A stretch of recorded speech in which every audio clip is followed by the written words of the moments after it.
What's up, guys? Welcome back to our spooky season horror movie reviews. I know that I was said that I was going to do stream, and I do plan on doing it, but I'm very temporarily pushing it off because I do want to talk about the first two Child's Play movies. Because I just rewatched them, and I saw them for the second time. I have seen them before, and so therefore this is my second viewing.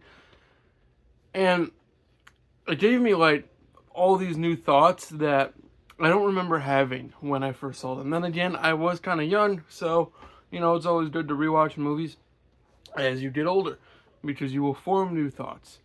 But that's not where we're here. We're not talking about film theory. We are talking about Child's Play 1, or just Child's Play, because that's way more simple to say, and, well, that's the literal name of the film.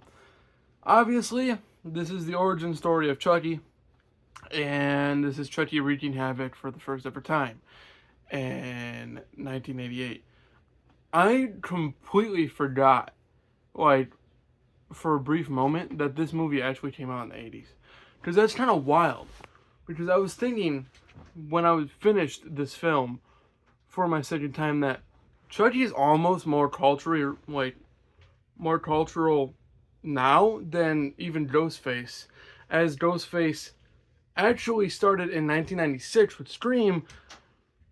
So it's just funny to me that this movie came out in the 80s. It still has way more popularity than most slasher, like, horror villains do today. And it started, after Freddy Krueger, after, Nightmare on Elm Street and Halloween. And I think even after Friday the 13th. That I don't remember. Unfamiliar with, actually, I'm pretty unfamiliar with the Friday the 13th movies.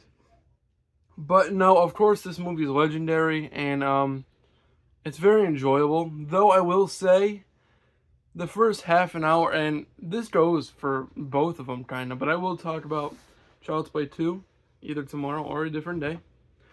But I will say that the first half an hour of this movie, though there is a lot of explaining to be had, so you can start the story.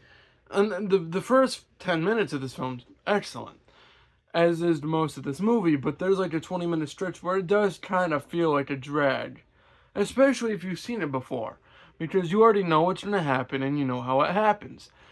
And so that is something I noticed on my second viewing, is that it got a little slow. And that's actually saying something for a movie that has a 87-minute runtime. This movie is an hour and 27 minutes. And there's 20 minutes of this movie that just feel kind of like a drag. And after the first kill, if you know what it is, I don't want to spoil anything in these reviews for the 50th time. After the first kill, it does pick up considerably till the very end. And actually, the ending of this film is a lot, like, I don't want to say it's scary, because this movie is kind of cheesy in its own right, though I don't want to offend anyone by saying that. I mean that as a compliment. Like, this movie's hilarious, okay? And that is all due to the work that they did to the Chucky character and the people behind, I am forgetting his name, but the guy who does the voice of Chucky, legendary individual. But there are definitely parts that are cheesy. But I don't want to say the ending of this movie is scary, because it's not really scary, but something does happen to Chucky, and after that happens, he does a whole lot more creepy, and that is just me.